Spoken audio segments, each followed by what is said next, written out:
Welcome to On the Brink with Andi Simon. I'm so glad you can join us today because we have an extraordinary woman here to share with you her own wisdom. Oh, both about life and about money and about women and money and all kinds of interesting things. Remember, my job as a corporate anthropologist is to help you get off the brink. I want you to see, feel, and think in new ways. And the way we do that is to bring people to you who can help you, I don't know, reflect on your own life's journey, think about what you're doing and what you love about it, what you might like to change, the times they're changing. So it gives you opportunities for a new part of your journey. And there's no destination here. You're at a pivot point. So what comes next?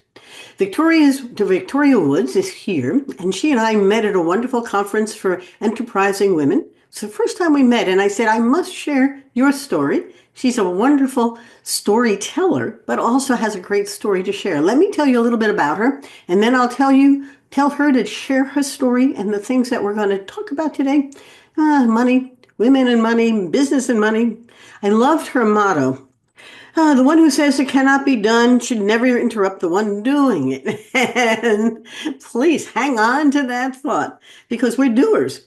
And move out of the way because here we come. She's been doing for many years now. Her vibrant personality and boundless energy are her trademarks. And I like to read her bio because it captures her, but she's going to tell you more. Victoria's a founder, CEO, and chief investment advisor to millionaires, billionaires for Chapelwood Financial Services in Edmond, Oklahoma. And she has clients probably globally. A successful entrepreneur and investor, she mixes wit and wisdom as she shares practical, easy to understand advice on the world of finance. She has books. Her book is called It's All About the Money, and it's a good book. Speaking engagements, a radio show, and through her website. Somebody named her the Financial Diva. I will use that briefly, but you'll begin to see why it fits so well. It's a great brand. She was elected as a White House Conference delegate and a member of the President's Advisory Board. She's named the National Association of Women Business Owners Best of the Best and one of the Journal Record's 50 Most Influential Women. And she was initially appointed by the governor as a commissioner and served as a finance chair. And she serves as state chair for the Oklahoma Commission on the Status of Women. This is really a very wonderful woman to share with you. And my audience, both whether you're watching or you're listening, there are times where I empathize and you begin to say, Victoria, come talk about yourself. This is something wonderful that I know my listeners are going to smile about as she's smiling. Victoria, thanks for joining me today. Well, I am delighted to be here, Andy. I've looked forward to this since we first met, and then we talked on LinkedIn, and you said, "Would you like to do my podcast?" I'm like, "Yes." So I don't know. When we met, it was just one of those times where you felt like you've known somebody for a A very long time. long time. And we just Yeah. sat there and we talked. Share with the listeners your own journey. It's a really interesting one because you didn't grow up saying at 10, I want to be a financial diva. Yeah, no. Farthest thing from my Vicki, mind. Vicki Lynn, as her mother might have called her, probably had a different idea of what she wanted to be. But who And are you? How have you come along this way? Please, your journey. well, first of all, I did. I came from very humble beginnings because we didn't have anybody to talk about money in our world. It was paycheck to paycheck. I didn't have lunch money. So, I mean, we were not humble. I always in my book, and I talk about, I came from humble beginnings. So let's just be honest, this is very poor beginnings and negative. So, because of that environment, and I was abandoned by my father at 11, and so that has a really profound effect on any child, but particularly, I believe, women. So, dealing with all of those things, but I still was, everybody said like little, she lives with rose-colored glasses and she's always so positive. And, that's just who I was. I was just born that way. I didn't know what I wanted to do, but I knew I wanted to be in fashion. I love fashion. And that is actually how I was a preteen model for Wow. Montgomery Ward. So that's how I got clothes for school Ah, and shoes. I would do whatever they wanted because they couldn't pay you. They gave me outfits. I dressed so cute in high school because, I started in junior high, and then I was like, this is the best gig ever because I get free shoes every season because I was perfect shoe size then. And I got clothes. So I loved all that. Then, because I grew up as a tomboy, and at 11 years old, about 12, I switched a switch and it became very girly. And so, and then I'm a preteen model and all because in every house we grew up in, I had to have a tree house. So I was the one that organized the boys and the games and the cousins and this, I'm the little runt, but I'm out there doing all that. And so my mother used to say, she is bossy. She said she was bossy at one. She called me one day and she's talking about my baby books, she's bossy. The next year, she called me Lappin, and she never calls me. So I'm like, I have to call her. So when she calls me, I'm like, Mom, is everything okay? And she's like, I've got to read you some stuff. So for the first 3 years, she's still bossy. But bossy to her was like, I organized all they watched me coordinate all the games for all of our cousins and who was going to do what and who's going to play what and how this was all going to work. And so, but I always knew too, though, that I wanted to be my own boss. Even though I went to the corporate world, through the teen, I started working full time. I had my first job at 12 and I babysat because we had this little box house and there was a fence, there was an apartment complex. And again, I'm over there organizing all these kids and all the games. One day I realized these women need somebody to take care of these kids because their teenagers are not doing a good job. I am 12. I babysat 6 kids at a time at 12 years old. Wow. Because I figured if I did one enough, this is cool. And I went, wait a minute, I could get another one. And I remember even an infant, and I thought, I wouldn't let a 12-year-old take care of my dog, I don't think. And here I was, but it was my business. So I had lunch money, to go to school. Then my mom started borrowing money from me. But mom had, my father abandoned us. So she had 4 children to fend and take care of. So I would be the one cooking on a cook plate for all my brothers and sisters because the stove didn't work, I went to school. I had great clothes. So even though it was a very, very different environment at home, it was still fun and loving and all that. But I just knew I wanted to be in the fashion industry. And I got a fashion scholarship and I did all of these things. And lo and behold, though, I got married, followed my husband to Denver, and ended up this gentleman. They were opening a store called Printemps, and this is the Neiman Marcus, Stanley Korshak people, great people. And I went to work for them, and just loved it. I started this new thing they didn't know about, like this concierge. So I had books for business owners, and I would buy for them. I get to know them really well, their families, their clients, and I just shop for them. The store manager wanted me to be the female fashion merchandising manager. And I was like, no, I get this idea. Yeah. And I pitched it to him and he goes, Victoria, nobody does this. I don't know. And I'm going, just let me give it a shot. Oh, it was so successful. I had all these car dealership owners and I just had a blast. We'd have parties in the store. They just give me their credit cards. They go down and smoke cigars and watch the entertainment. And I'm just come back and just, okay, you got this and you got this. And they, it was great fun. But a gentleman that I I'm tried. laughing because nobody gave you a no. You just said, I can, and off you went. You can see opportunities and turn them into great innovations that nobody else had done. How clever you are. Please continue. I'm enjoying your journey. It's like normal. I'm like, yeah, this is, I saw, like you said, I thought a need Yes. for corporate executives. And I'm like, how can I solve that problem, make life easier? In my office here, we call it the easy button. Mm-hmm. We don't tell clients, go do this, go, no. What it needs to be, give me your passcode, do this, we'll do this for you. We move the money. You don't do the work. Yeah. We're the easy button. So everything we've created is all about how can we make life easier for you? Because there's a lot of life. But this gentleman came in and I was meeting a girlfriend at a bar and I had my book there of my clients. And what I'm doing is I am, what am I going to do tomorrow? Who am I going to help? And I'm going through this book and this gentleman's standing there at the bar and he says, it's after 5 o'clock. You're not supposed to be working. And I said, okay, well, you do you, I'll do me. And I'm working here. And he goes, well, what are you doing, by the way? And I said, this is my clientele book and I'm in the retail business, but I'm a buyer, really, a private buyer for these busy executives. He said, I just left this man named Byron Lucas. He said, you should call him. He's got a very expensive wife. He's really successful, but his wife has really good taste. I said, okay. I said, give me his name. Like, I'll never forget. His name was like Randy Wheeler. And he said, oh, you won't call him? Like, what? I was like, I tell you what, let's make a bet. You call him by 11 tomorrow. So of course, I'm going to call the man. But I call him and he sets up an appointment. But Andi, he no-shows me. Oh, no. So of course I call him. I said, Mr. Lucas, I know this appointment was very important to you. I hope everything's okay. Are you okay? The family okay? Is everything okay? He goes, well, yeah. And he goes, didn't even apologize. And I said, well, would you like to reschedule this appointment? Here's my calendar and 1 o'clock. He says, okay. I look forward to meeting you. He no-shows me again. Oh, you're kidding.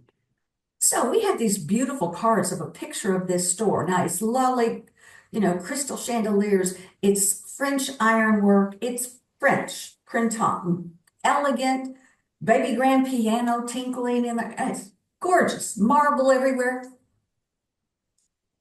I sent him this card. It's a picture of the store. On the other side, I wrote him this lovely note, Mr. Lucas. I know you must be disappointed that you missed your appointment with me.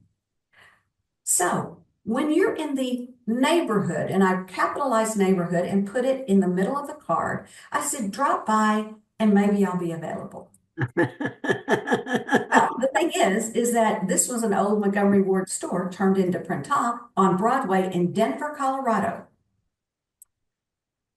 If I was Tom Brady, I could throw a football from the front of that building to his office building. He was on Alameda. He didn't have to get in his car. He just my goodness. walked across the parking lot a bit, but because it's a strip center. Oh boy. And I sent it to him so he would receive it on Monday. Because Monday is the day I took off. I taught sales, and I get the days I want. Well, my husband traveled and I wanted Sunday and Monday with him, and I wanted to work Saturday. Saturday is my day. So I took Sunday and Monday. So of course he comes barreling in up the stairs yelling, where's Victoria Woods? Like a Barry Switzer football coach. Where's Victoria Woods? Well, of course, everybody comes running. Sir, how can we help you? Sir, I'm so sorry she's not here. He said, get me a piece of paper. And all he does is write Byron Lucas and his phone number across it, and he strips the paper off and says, make sure she gets this. So Tuesday morning I come in, they're like, oh my gosh, this man came in. He's all like, I don't know what, he's mad, something, named Byron Lucas. And I just went, it worked. And darn, he had to miss me because I wasn't there. So they said, call the man. And so I called him, and he says, you've got to go to work for me. I said, excuse me. I wonder about your clothes. I don't need a job. Yeah, why in the world would you have stood me up twice? I'm like, you really think that's your go-to pitch for me? He said, young lady, the way you follow up, you are going to be hugely successful, whatever you do. But he goes, I want you to go to work for me. And I said, well, Mr. Lucas, this is one of these pivoting points. You say. I was very calm about it. And I said, well, Mr. Lucas, I love what I do and I'm really good at it. And I enjoy my life every day. However, I'm always open for an opportunity. And he said, great. He says, I want you to come to my office and all this. Like, okay, it's across the street. I think I can make it. And we scheduled a time, and he said, I'm going to have my partner with me. And I was like, of course, you're going to double team me. But I made the appointment, and I said, and Mr. Lucas, you can be sure I'll be here. And I'll be there on time. Like, there's the appointment and stand you up, because I could have done that. Yeah, you could, but you didn't. I went, and it took them 7 months, but they convinced me about this program they had about money. And I had doubled my income almost every year. And I kept thinking, I don't have anybody that can teach me about money that in my world, we paycheck to paycheck and no lunch money. So And what we do as women, and when I do guest speaking appearance, I love to say, okay, ladies, when we're making a lot of money, earning it, not making it, printers make it, but we earn it. What do we do when we don't know what to do with it? And everybody's together, and I go, what do we do? They all go, spend it. And I'm like, How do I know? we've got the best clothes, we've got the best cars, we take our friends out, we've got great jewelry. I mean, what do we do when we don't know? We spend it. So I felt like that was an opportunity, as much as fun as I was having and being, ranked as, I mean, Yep. the best. I just, I just felt, but it took 7 months of them recruiting me running numbers, me really praying about, thinking about, what is this the right path for me? Hmm. But I kept thinking, this program that they had, if if I'm in this position, so is everybody else. There's going to be Hmm. a lot of people that I can serve. And I was just born to serve. And I felt like that was kind of, if you call it a calling, but it was just the right path at that right time that these gentlemen could put me on. And so I ended up getting licensed. My first license was insurance. Then I became securities and then higher securities and higher securities. And we're the top in our field and one of the top wealth management companies. And we have clients coast to coast. I have clients in Spain and Yeah. so, and I thought it would be like the most really kind of like boring job ever. I was so wrong. It is the most exciting next to fashion too. Fashion's now second for me, but it is the most exciting because I get bored very easily and it's always a new problem to solve. And I love that learning process that, oh, I'll find somebody because it doesn't matter to me. You can't come to me with a problem that I can't solve because I reach out to LA. I got a client that, has a house in Mexico. We got an issue with it. I get you an attorney, happens to be the best one, happens to be in San Francisco, or, oh, I can go to New York or it's Greece. My tentacles are vast, the resources that I have. So no one can come to me like, oh, we've had this problem. I'll never forget clients recently, about 6 months ago, stopped me in church after church. It's in Victoria, and were in tears. They had been dealing with this issue and called my office and was just saying, telling them about the issue. They've been clients for like 5 years and never mentioned it and told my staff we had it solved for them in less than 15 minutes. It Oh was, my. yeah, why didn't you? And they were in tears going, what, this has been heavy on us. And we never thought that that would be a problem you'd help with. I said, everything that we do, if you choose to live on planet Earth, is money. It is. You're giving it, you're spending it, you're earning it, you're investing it, you're giving it away. You're doing something with money every day, 24 hours a day. So everything relates to money. So to And us, it's just like, yeah, it was a problem. We solved it in less than 15 minutes. I mean, tears running down their faces. I love that though. But you have crafted yourself into this exquisite problem solver. It's not about the money. It is about the money. But to your point, everything is about the money. But one of the things that women in particular, men maybe too, have grown up with, it's not good to talk about the money. Right. Not good to know what I can do with the money. And particularly women business owners, some of whom I've coached, have a really hard time understanding what kind of money they need, what flavor of money would be the right investment for, what the investors are looking for, how to be strong. They've got a great product, they're building their market share, and they need cash to, expand their payroll or to scale their business. And there's a fear factor.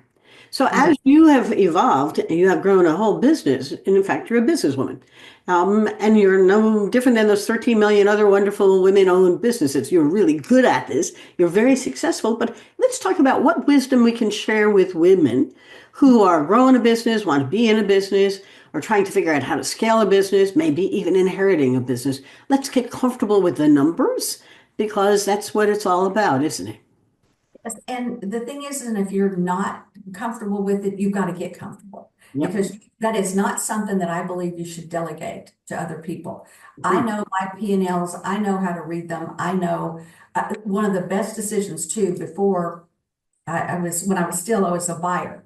I was the youngest buyer for Montgomery Ward at 23 years old, or 21 or 2 at the time, because I left at 23, the corporate world. But the fact is that I was going to a new town. So I was moving to Kansas City, got this big opportunity. Again, right, they doubled my income. I'm like, oh my gosh, what do I do with it? I decided to take some night courses because I have a lot of friends. I left in Texas. I have 7 brothers and sisters. So, I felt like I had a lot of free time. I'm working a 9 to 5 here. I don't even know what that's like. So I took some courses, and the courses I took, I believe, changed my life. And that is just simply accounting. I took accounting 1, loved it. Took accounting 2, took these nighttime courses. And that's why I believe that was preparing me early for Yeah. what was coming that I didn't even know was coming. And how, because people will say, Victoria, how have you started 3 businesses? You know what the odds are of them all being successful? Rare, Hmm. like non-existent. When I'm interviewed, how have you developed 3? And I said, I believe it's because I watch the money. Yes. I can tell you, I can feel it. And there was days, there was years that first thing I did when I got to the office, check my balance Yep. because you're living on a, string. And so I would check the balance of my checking account every day, and I watch the money. And I look at my profit and loss statements. My accountant, I would question him about a couple of things.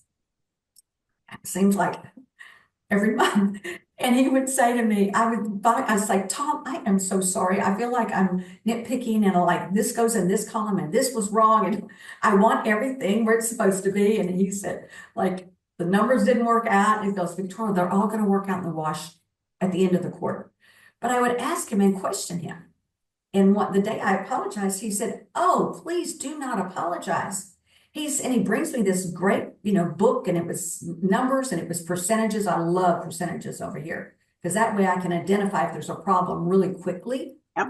So when he shows me this and I apologize, and he said, oh, please do not. He goes, do you know how many people I just give these to? And I know darn good and well, they throw them in the back seat of their car. They put them over here in a pile of work and they never, ever look at them. And he goes, I appreciate the fact that you do. And I think it's the same with me.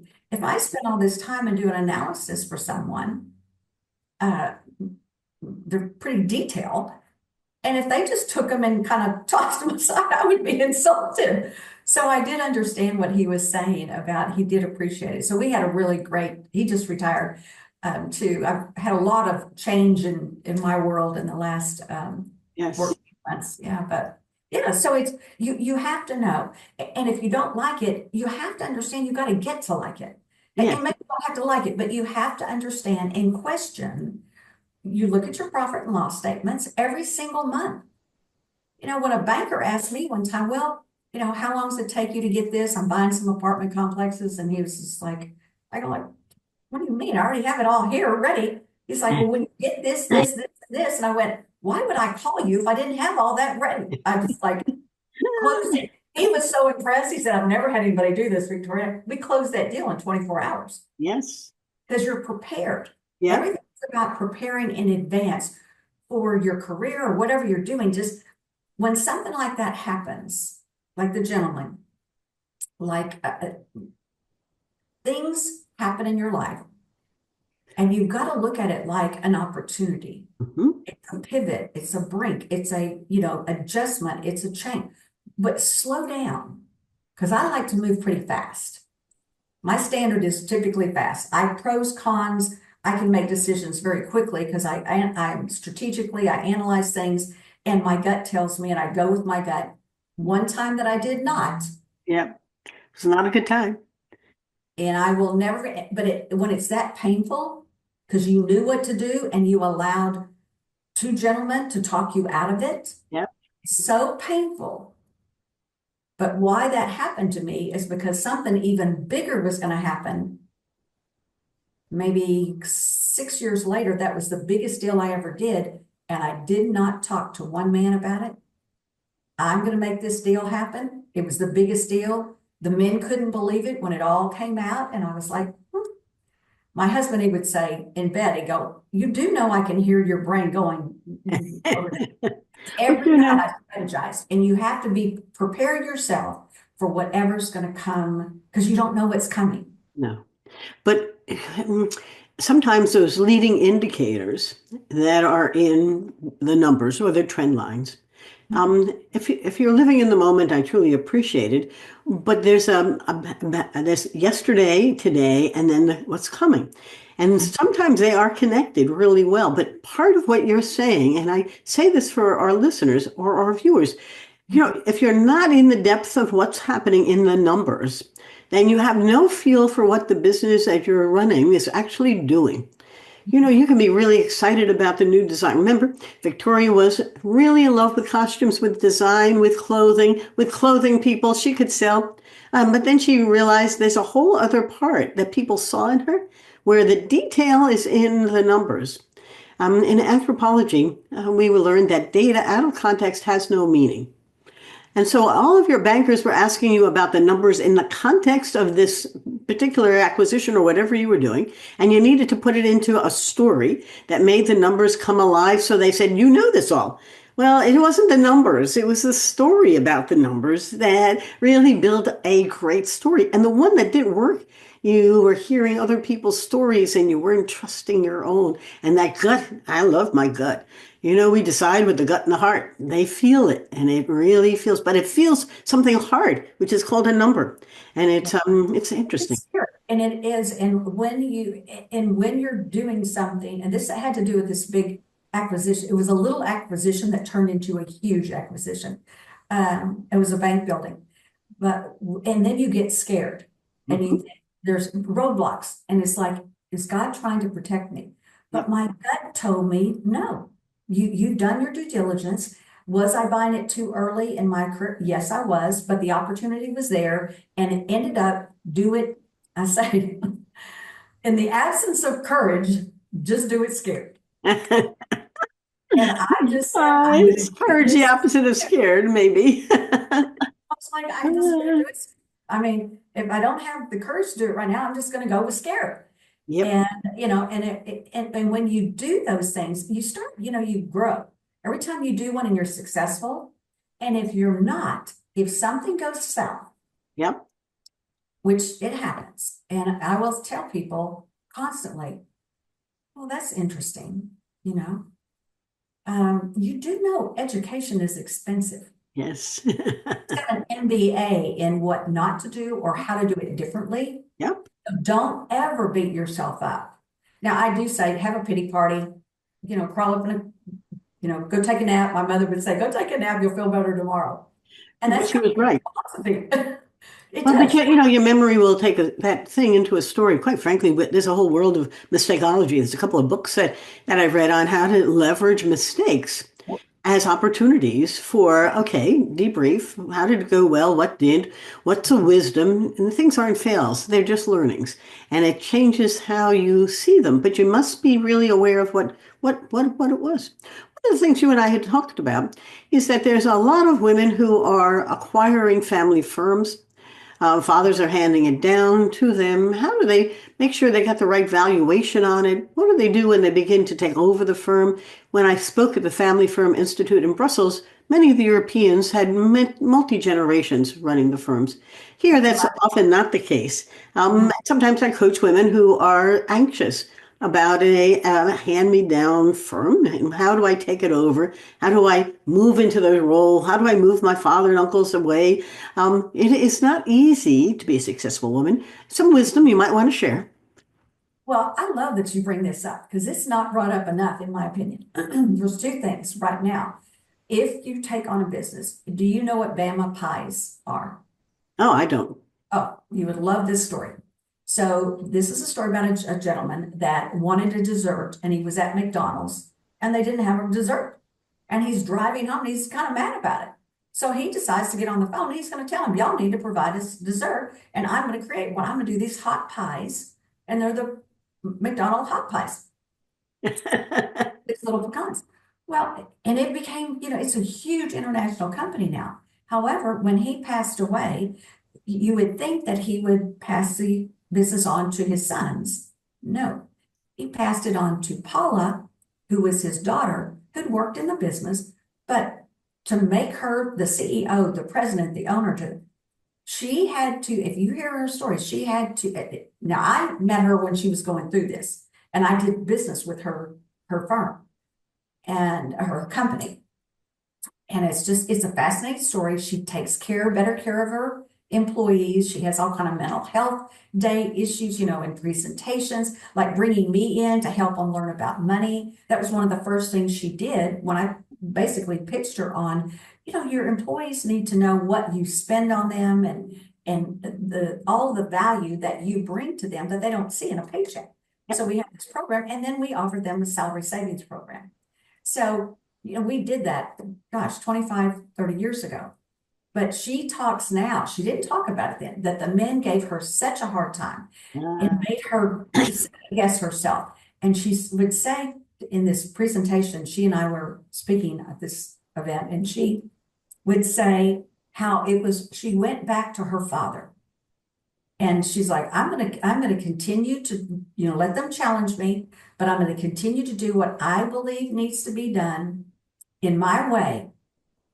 I love this, what she said, because if my father had the confidence in me, because they were shaking her confidence all the time. She said, I've got to have that confidence that my father had. I just thought that was so beautiful. It was. She never, I mean, it was a struggle. It's not easy, but she just did it. And she just kept persevering and staying, like I always tell people when they get kind of crazy, like stay in your lane. Yep. Just keep your head down. When things are going badly, keep your head down, keep focused. When things are going great, keep your head down, keep focused on your goals. And because it's so easy for the outside world and even women, unfortunately, Andi, that they will shake your confidence. And we allow that, but we can't help it because we're more emotional. And they want to say, when men say, you're just being emotional. Well, that'll get my hair right. Let me tell you, I go, you meant to say passionate, right? Because don't you be calling me like emotional. Yes, we are. But no, you mean passionate because we are passionate about what we do. And when you are passionate, then you become really good at it.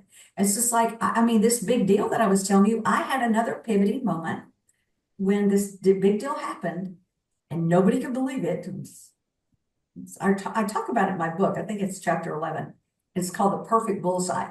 And I don't tell all the details, but there's some juice in there about the men that tried to stop me and try to undercut me and try to get this deal.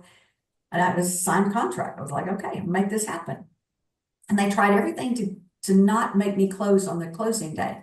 But then 3 years later, this big thing happens.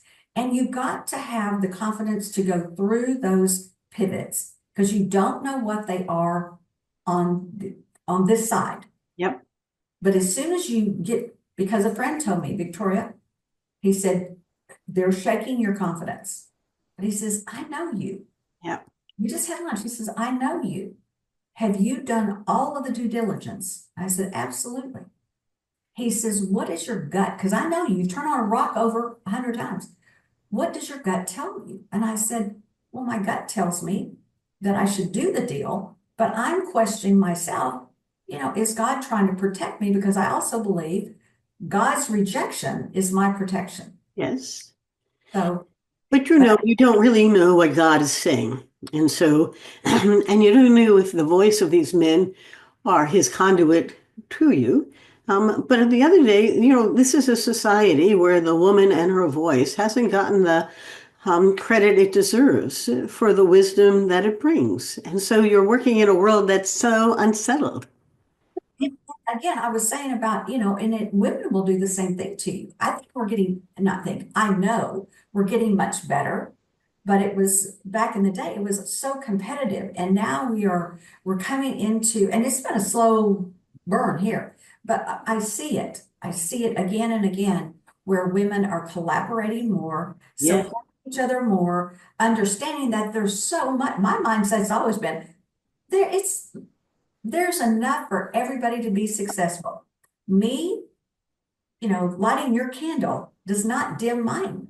No. So why would I not do that? I never understood women that thought that, trying to bring you down or trying to make you shrink and not be who you are.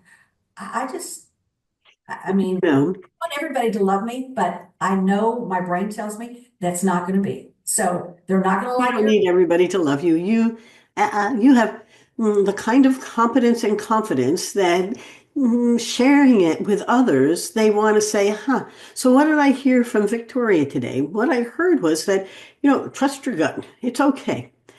Really, really understand those numbers because that's going to help your gut make the wise decisions. Begin to trust that what your vision is. You have a story, you have a vision of how this building that you're going to invest in is going to turn into the kind of thing, and then you're going to make it happen. If you didn't have that vision, it's a bad thing. You wouldn't invest in it, right? But once you see it, and then all this noise coming from outside, you need some filters. But yeah, you also I think you need some good coaches, guides, or others who you trust. Yep. absolutely. It's just like when people ask about finding the right financial advisor. Well, we're advisors to millionaires. Yes. But in my book, I give everybody the direction. I was like, why not? Let me tell you, this is how you find. Now you can go out there and Google, how do you interview a financial advisor or a CPA, somebody that's going to be on your team? First of all, you've got to have especially millionaires, a premier advisor, primary, that they're your go-to. And then they work with your bankers and your trust attorneys and all these people, and they come back to you with, this is what you say you want. We've all collaborated and we've all put our 2 cents in basically based on our experience and success. Now, this is your best option. This is how you're going to get where you want to go. But you should also start early. I mean, women, Yes. about succession planning. I do a speaking engagement and I've done it 3 years in a row. And I keep thinking they're going to want to change the topic, but that just tells you how important it is. It's called Exit on Your Own Terms. Uh-huh. Meaning about, as a businesswoman as well. Number one, 90% of women are going to be managing their own money for them or them and their children at some point in their life. 90%. So is it important to go to a financial, meeting and be involved if you're, oh, my husband takes care of all that? No, no, no, no. Oh. I know how close it is, go sit with them. Yep. You need to be in that meeting. You need to know. I'm very proud when someone calls me up and says, Victoria, you've been saying this for years. And Tom is taking care of everything. But I got something to share with you. Okay, I'm ready. And she says, I had a meeting with my husband, a formal meeting. I set it up at 11 o'clock, both fresh on a Saturday morning. And I had him share with me all our finances, where everything is, because all these years I've said, I don't have to worry about it. Tom's got it taken care of. Well, Eve, if something happens to Tom, oh, I don't worry about it. I got the Financial Diva in my back pocket. I was like, okay, that's a good plan, but you still need to know. So you really should sit down and know those numbers. And then when you're growing your business, you really should start thinking about your succession and do you want to sell? Or it's like financial services, we can die at 90 still working. But you should always have a succession plan in place. And you should kind of think about, A, B, C, like if your health goes bad. Yep. You're forced to sell. Now you're doing it in a distressed situation. It'd be like investing money. You don't do it when there's a tornado. You do it when the sun is shining, beautiful sky, you're hearing the birds. It's gorgeous. Well, but the visual is absolutely correct. But the problem is that people are busy and they don't think about it. I mean, this business, my husband's taking care of it. My husband's taking care of it. And it's a common thread. And now if you don't have your husband, who's going to take care of it? Why aren't you at least as knowledgeable about it as he is? Because you're a smart lady. Yeah, and the thing is there's so many tools now. Like I said, in my book, I thought you can Google, how do I interview someone? That's easy. Yep. Well, no, the problem with it, Andi, they don't give you the answers. So in my book, I give you this is what you ask when you go in shake their hands, and get a referral, somebody that, and it must be not like, oh, I'm going to hire them.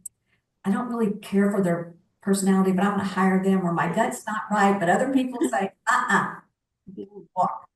But I give you the questions, and then I say, this is what they're supposed to say. If they say this, leave. Like if they get all nervous about talking about their fees, or they're talking about the services value, and if they're nervous about that, thank you very much. It's been a pleasure meeting you. There's no shortage of them. I know it's a very interesting time. There are lots of great wealth managers out there. You got to pick them so they fit you and that you feel like you belong with them on this journey because they're part of your team, Well, right? but it is a critical part of your team, and you want to select somebody with this in mind. Yes. A really smart gentleman said to me years ago, I'd hired this gentleman and he was really, really good. But his little temper tantrums, and he would get mad at somebody not processing a investment, and he'd bang his phone on them. They call me and I go, hey, I'll talk to John. I am so sorry. Please forgive me. But I talked to him, this gentleman one night. He said, Victoria, there's no sense in that. He said, you can let John go. And you can go find, you with the energy you have, you can go find 10 that aren't problems like he is. Yes, he's really good, but he just causes problems all the time. And you're having to put out little fires and apologize for him. You shouldn't be doing that. And he said, let me give you some advice that somebody gave me. When you go to hire somebody, think about going out to dinner with them. Would you enjoy spending an hour and a half, 2 hours with this individual every month? And I'm like, I don't want to spend 5 minutes with John.